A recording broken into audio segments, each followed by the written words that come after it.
वाहिगुरू जी का खालसा वाहिगुरू जी की फतेह। स्टूडेंट्स अज असी नैक्सट टॉपिक करन जा रहे हैं नाइट्रिक एसिड के बारे। ठीक है, कल असी किया सी डाई नाइट्रोजन ते अमोनीया बारे। ठीक है, अज असी करांगे डिस्कशन नाइट्रिक एसिड बारे। बेटा नाइट्रोजन जिहड़ा कई ऑक्सो एसिड्स बनाउंदा। ऑक्सो एसिड मतलब वो वाले एसिड जिन्हां दे विच ऑक्सीजन प्रेजेंट है। ठीक है, जिवें H2N2O2 जिन्होंने असी बोलते हैं हाइपो नाइट्रस एसिड, HNO2 जिन्होंने बोलते हैं नाइट्रस एसिड एंड HNO3 जिन्होंने बोलते हैं नाइट्रिक एसिड। इन्हां तिन्नां विचों मैनूं लगदा तुसीं यही इहदे बारे ज़्यादा सुनिया पढ़िया है ना, नाइट्रिक एसिड बारे। और ये सब तो ज़्यादा इंपॉर्टेंट है। फार्मूले ते नेम तुहानूं तिन्नां दे आने चाहिए, बट जिहड़ा आपां पढ़ांगे वो नाइट्रिक एसिड के बारे पढ़ांगे। सब तो पहलां बेटा प्रैपरेशन लैबोरेटरी दे विच लैब दे विच असीं नाइट्रिक एसिड नूं प्रिपेयर करना है।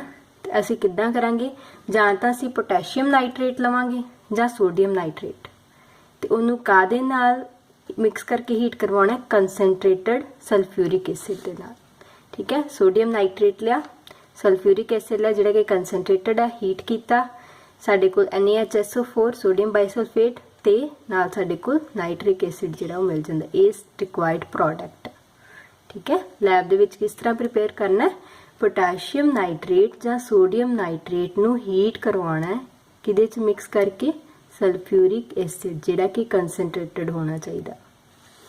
नैक्सट है बेटा लार्ज स्केल के उपर अगर असीं तैनूं इन्हां कमर्शियली तुसीं बनाना है।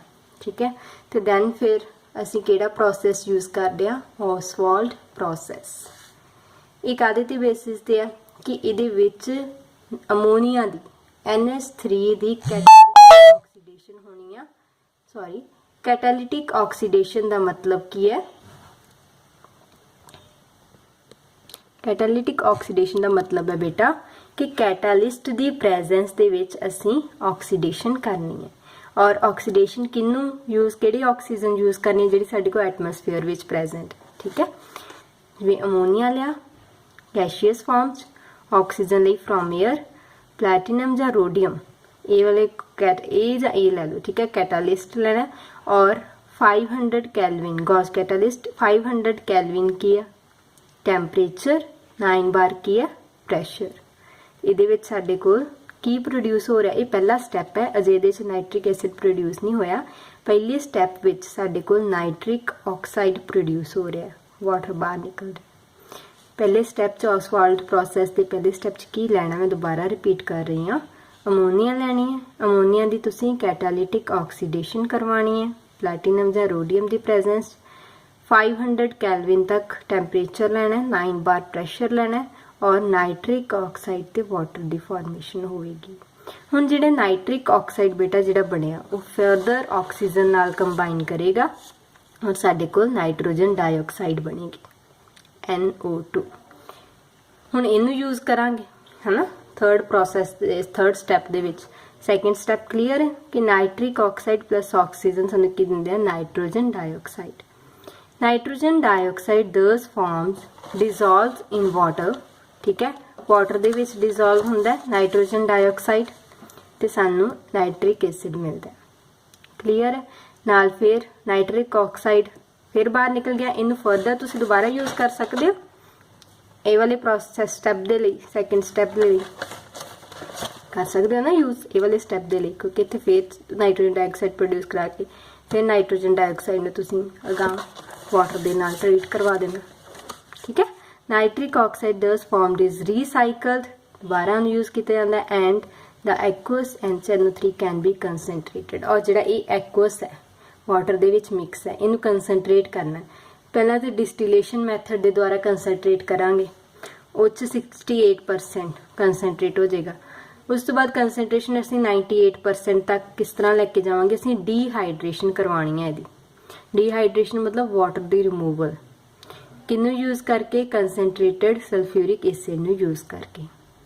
क्लीयर है बेटा, ओसवाल्ड प्रोसैस इंपॉर्टेंट भी है।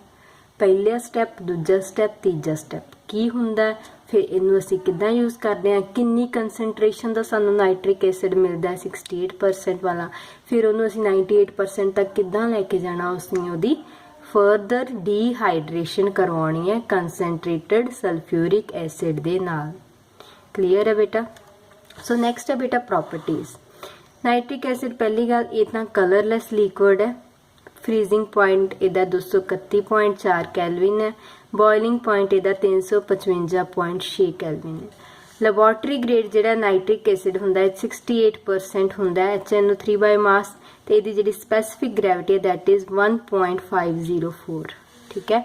गैशियस स्टेट में जिहड़ा नाइट्रिक एसिड है एक प्लेनर मॉलीक्यूल हुंदा, इक्को प्लेन दे विच इहदे सारे बॉन्ड्स जिहड़े लाई करदे आ। देखो HNO3 H जिहड़ा O दे थ्रू अटैच है, ठीक है, 3 ऑक्सीजन नाइट्रोजन नूं लगे हुए है। आ एंगल साडे कोल 130 डिग्री है, आ एंगल 102 डिग्री है, आ बॉन्ड लेंथ 121 पिकोमीटर है, पिकोमीटर मतलब 10⁻⁻12 मीटर, ते आ वाली बॉन्ड लेंथ कितनी है 96 picometer, this is 140.6 picometer. Clear है। स्ट्रक्चर एक दो बारी ड्रॉ करोगे थानू लर्न हो जाए। नैक्सट है बेटा एक्वस सोल्यूशन दे विच जिहड़ा नाइट्रिक एसिड है ना, जो असीं वाटर मिक्स करते हैं नाइट्रिक एसिड दे विच, फिर की हुंदा है असीं नाइट्रिक एसिड विच नहीं वाटर मिक्स करना, वाटर दे विच एसिड मिक्स करना। ठीक है। तो ये की होएगा, ये बिहेव करेगा एज ए स्ट्रोंग एसिड।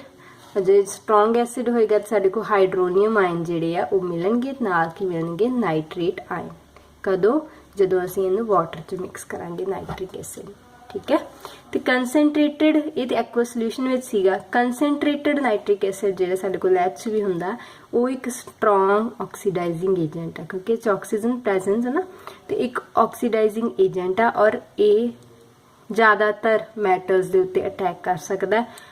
किन्हां नूं छड्ड के जिहड़े नोबल मैटल्स हुंदे, जिहड़े किसी नाल रिएक्ट नहीं करते, जिहड़े इनर्ट हुंदे जिवें गोल्ड ते प्लैटिनम, उन्हां नूं छड्ड के बाकी ज़्यादातर मैटल्स दे नाल ये मैटल्स दे उत्ते अटैक करदा है कंसनट्रेटेड नाइट्रिक एसिड। ते प्रोडक्ट्स जदों ऑक्सीडेशन हो जाती है मैटल दी, तो प्रोडक्ट्स काते डिपेंड करते हैं, प्रोडक्ट्स डिपेंड करते एक तो एसिड की कंसनट्रेशन कितनी आ, कि असीं डिल्यूट लिया एसिड ਜਾਂ कि असीं स्ट्रोंग कंसनट्रेटेड नाइट्रिक एसिड लिया, दूजी चीज़ कि उत्थे टैंपरेचर कितना जिथे असीं रिएक्शन करवा रहे हैं, और तीजी चीज़ कि जेड़े मटीरियल की ऑक्सीडेशन होनी, फॉर एग्जाम्पल इत्थे कॉपर की होनी है, तो कॉपर की की नेचर है, नेचर किदां दी जिहड़ा मैटल लै रहे हैं। ठीक है। जिवें आ देखो कॉपर है, एक बार असीं डिल्यूट वरत्या नाइट्रिक एसिड, दूजी बार असीं कंसनट्रेटेड नाइट्रिक एसिड लै रहे हैं। जदों असीं डिल्यूट लिया ना कॉपर नाइट्रेट, तो सानूं मिलिया दोनों केसिस बैलेंस तुसीं इक्वेशन ठीक है करनी है। इस नाइट्रिक ऑक्साइड है, इस नाइट्रोजन डाइऑक्साइड, बस यही फर्क है। कंसनट्रेटेड ने ज़्यादा क्योंकि ऑक्सीडाइज कर देना ना, इन्हें होर ऑक्सीडाइज कर रहा, 2 ऑक्सीजन इत्थे प्रोवाइड करते। ठीक है। जिंक जिहड़ा बेटा डिल्यूट नाइट्रिक एसिड नाल N2O दिंदा ते कंसनट्रेटेड नाल NO2 दिंदा। ठीक है। जिंक नाइट्रेट दोनों प्रोड्यूस हो रहा है, बाकी सेम है, जस्ट इक्वेशंस बैलेंस करनिया। और कॉपर के केस याद रखना, जो कॉपर के केस असी डिल्यूट नाइट्रिक एसिड लेने तो साडे कोल NO नाइट्रिक ऑक्साइड ते कंसनट्रेटेड वाली नाइट्रोजन डाइऑक्साइड। जिंक वाली डिल्यूट वाली नाल की हुंदा है नाइट्रस ऑक्साइड N2O ते कंसनट्रेटेड वाली NO2 नाइट्रोजन डाइऑक्साइड। नैक्सट बेटा सम मैटल्स जिवें कि क्रोमियम एलूमीनियम ये नहीं डिजोल्व होंदे नाइट्रिक एसिड च।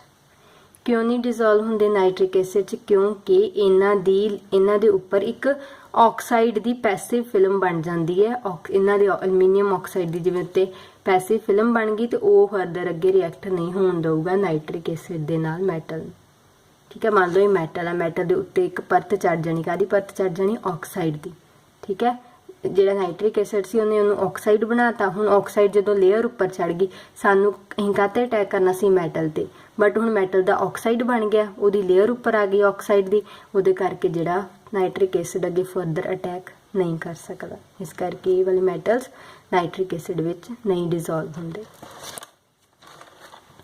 कंसनट्रेटेड जिहड़ा नाइट्रिक एसिड है बेटा कई नॉन मैटल्स ते उन्हां दे कंपाउंड्स नूं भी ऑक्सीडाइज करदा। पहले तो असीं पढ़िया कि मैटल्स नूं ऑक्सीडाइज करदा है, हुण नॉन मैटल्स ते उन्हां दे कई कंपाउंड्स नूं भी ऑक्सीडाइज करदा है, जिवें कि आयोडीन। आयोडीन की है? नॉन मैटल, उन्होंने ऑक्सीडाइज कर देना आयोडिक एसिड विच। कार्बन नूं कार्बन डाइऑक्साइड, सल्फर नूं सल्फ्यूरिक एसिड, फॉस्फोरस नूं फॉस्फोरिक एसिड दे विच।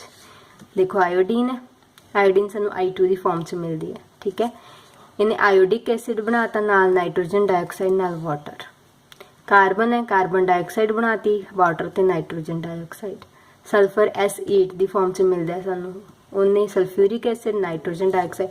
बेटा देखो नाइट्रोजन डाइऑक्साइड ते वाटर हर किसी विच मिल रहे हैं सानू, ये नॉन मैटल दी जदों नाइट्रिक एसिड नाल रिएक्शन करवाने हैं ना, नाइट्रोजन डाइऑक्साइड ते वाटर हर केस च मिल रहे हैं। जदों आयोडीन का केस है, आयोडीन के केस च आयोडिक एसिड, कार्बन के केस कार्बन डाइऑक्साइड, सल्फर के केस सल्फ्यूरिक एसिड ते फास्फोरस किहड़ी फॉर्म च मिलदा P4 दी फॉर्म च फास्फोरिक एसिड।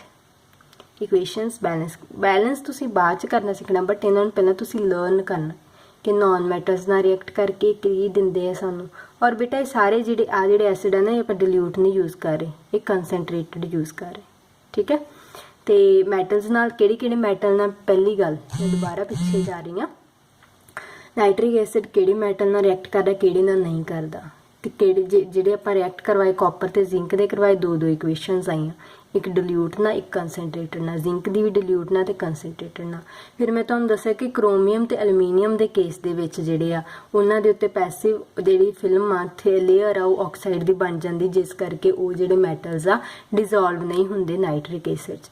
फिर तुहानूं अगे दस्सिया गया कि जिहड़ी नॉन मैटल्स आ उन्हां नूं भी ऑक्सीडाइज कर जांदा वा कंसनट्रेटेड नाइट्रिक एसिड, तो उन्हां नूं जदों ऑक्सीडाइज करदा, जदों आयोडीन दी ऑक्सीडेशन हुंदी आ दैन की मिलदा आयोडिक एसिड, कार्बन दी कार्बन डाइऑक्साइड, सल्फर दी सल्फ्यूरिक एसिड ते फास्फोरस दी फास्फोरिक एसिड। नाल किहड़े साइड प्रोडक्ट निकलदे आ नाइट्रोजन डाइऑक्साइड ते वाटर। क्लीयर है बेटा। लास्ट है बेटा ब्राउन रिंग टेस्ट। लगदा तुहानूं वैसे याद होना चाहिए सी, +1 च कीता सी लैब दे विच सॉल्ट एनालिसिस दे विच brown ring test for nitrate, ठीक है। की करदे आपां दोबारा देखदे हां। The familiar brown ring test for nitrates depends on the ability of ferrous Fe2 positive to reduce nitrates to nitric oxide। Nitrate नूं काहदे च रिड्यूस करना है, नाइट्रिक ऑक्साइड नाल आपां देखदे हां। फिर वो Fe2 पॉजिटिव नाल मिल के एक ब्राउन कलर्ड कॉम्पलैक्स बनाउंदा। देखो नाइट्रेट आए ना, ये Fe2 पॉजिटिव नाल मिलिया, ठीक है। ते नाल H पॉजिटिव कित्थों आया, H पॉजिटिव साडे कोल आया कि असीं एसिड लिया, कॉन्सनट्रेटेड सल्फ्यूरिक एसिड लिया। क्योंकि टैसट नूं असीं किद्दां करना, पहलां तो असीं डिल्यूट फेरस सल्फेट, हाँ Fe2 पॉजिटिव बेटा कित्थों आया, इत्थों आया डिल्यूट फेरस सल्फेट तो, ठीक है। मैं सिर्फ आयोनिक इक्वेशनस लिखे ना तां करके तुहानूं लग रहा है। डिल्यूट फेरस सल्फेट सोल्यूशन तो लिया Fe2 पॉजिटिव, एक्वस सोल्यूशन ਉਹਦੇ ਵਿੱਚ नाइट्रेट, कोई भी नाइट्रेट वाला तुसीं ले लेना कंपाउंड, ਉਹਦਾ पानी 'ਚ सोल्यूशन बनाना, ਉੱਥੋਂ नाइट्रेट आयन मिलणगे। फिर होर की ऐड करना है, तो जी टैस्ट ट्यूब होगी ना जिहदे 'च ये दोनों चीज़ां होणगियां, ਉਹਦੀਆਂ वॉल्स ਦੇ ਨਾਲ तुसीं कंसनट्रेटेड सल्फ्यूरिक एसिड पाउणा। सल्फ्यूरिक एसिड की देगा सानू H पॉजिटिव आयन। फिर की होगा बेटा ब्राउन रिंग बनेगी। ब्राउन रिंग एक्चुअली बनती जो ये चीज़ हो जाए ना, साडे कोल नाइट्रिक ऑक्साइड प्रोड्यूस होना, नाल फेरस ने फेरिक च चेंज होना, नाल वाटर। हुण आ जिहड़ा नाइट्रिक ऑक्साइड है ना, इन्ने फर्दर जिहड़ा फेरस वाले जिहड़ा होगा सोल्यूशन ਉਹਦੇ ਨਾਲ रिएक्ट करके सानू ब्राउन कलर की जिहड़ी रिंग आ वाला कॉम्पलैक्स आ देन। Brown ring at the interface between the solution and sulphuric acid layers indicate the presence of nitrate ion in the solution. अगर तो ब्राउन कलर की रिंग बन गई टैस्ट ट्यूब दे विच, इट मीनस जिहड़ा सानू सोल्यूशन दिता, जिहड़ा सानू सॉल्ट दिता उहदे विच नाइट्रेट आयन हैगा। जे नहीं ये बनेगी इट मीनस साडे कोल नाइट्रेट आयन जिहड़ा एब्सेंट है, ठीक है। So this was all about brown ring test. एक बार फिर जो स्कूल लगेगा आप फिर एक बार जिहड़ा है उत्थे लैब दे विच इहनूं रिपीट करांगे, ठीक है, ताकि तुहानूं चंगे तरीके नाल याद हो जाए। क्लीयर है बेटा। और लास्ट विच बेटा मैं तुहानूं दसना है कि आ बुक दे विच ना इस टॉपिक तो पहला नाइट्रिक एसिड तो पहला ना 2 टेबल्स आते, एक ऑक्साइड्स ऑफ नाइट्रोजन वाला, ठीक है, एक स्ट्रक्चर्स उन्होंने, ठीक है। तुसीं नोट कर लेने दोनों टेबल कॉपी ते, ठीक है। बट जिहड़ी लर्न करने किद्दां करने अज वास्ते, तुसीं अज सिर्फ पहले 2 लर्न करने, डाई नाइट्रोजन ऑक्साइड, ठीक है, और दूसरा नाइट्रोजन मोनोऑक्साइड, जिन्होंने असीं नाइट्रिक ऑक्साइड भी बोलते हैं, नाइट्रस ऑक्साइड भी बोलते हैं, ठीक है। इन्हां दी ऑक्सीडेशन स्टेट इहदे च किन्नी है नाइट्रोजन दी, इहदे च किन्नी है, किस तरह इन्हां नूं प्रिपेयर किया जाता है, ठीक है, और इन्हां दी फिजिकल अपीयरेंस किद्दां दी है, ठीक है, कैमिकली किद्दां दी है। कलरलैस गैस है, न्यूट्रल है, कोई चार्ज नहीं, कलरलैस गैस ही भी न्यूट्रल। पहले दो ही सिर्फ तुसी लर्न करने। ये अमोनीयम नाइट्रेट तो बनता है, ठीक है, उन्हें हीट करके सानू कोल वाटर ते नाइट्रस ऑक्साइड बनता है, तो सोडियम नाइट्राइड ते फेरस सल्फेट ते सल्फ्यूरिक एसिड नूं मिक्स करके साडे कोल नाइट्रिक ऑक्साइड जिहड़ा वो बनता। क्लीयर है? ये दोनों तुसी लर्न करने। लिखना है तुसी टेबल दोनों बनाने, आ भी पूरा बनाना है नाइट्रिक एसिड टॉपिक शुरू करन तो पहला, बट की करना है कि लर्न तुसी यही दो करने, ठीक है, clear. So this was all about today's lecture. Thank you.